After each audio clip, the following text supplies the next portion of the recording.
مولانا میرا ایک سوال تھا،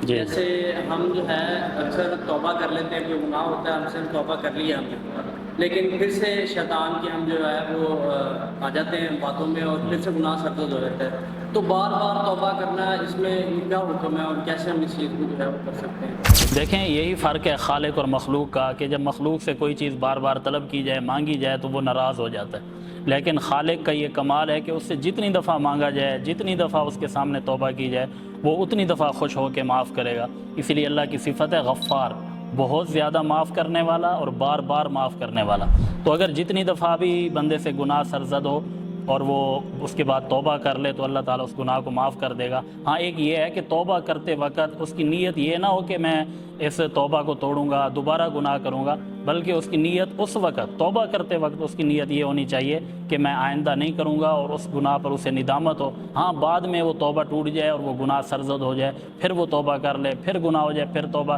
چاہے وہ ہزاروں بار، سینکڑوں بار، کروڑوں بار بھی توبہ کرتا جائے اور توڑتا جائے تو اللہ تعالیٰ معاف کرتے ہوئے نہیں تھکے گا۔ یہی شریعت سے ہمیں سبق ملتا ہے۔ وہ کسی شاعر نے کہا ہے کہ یا ربی انت انت و انا انا، اے اللہ تو ہے اور میں ہوں۔ انا العواد بالذنب وانت العواد بالمغفرہ، کہ میں بار بار گناہوں کی طرف آتا ہوں، بار بار گناہ کرنے والا ہوں اور تو بار بار معاف کرنے والا ہے۔ جزاک اللہ خیر۔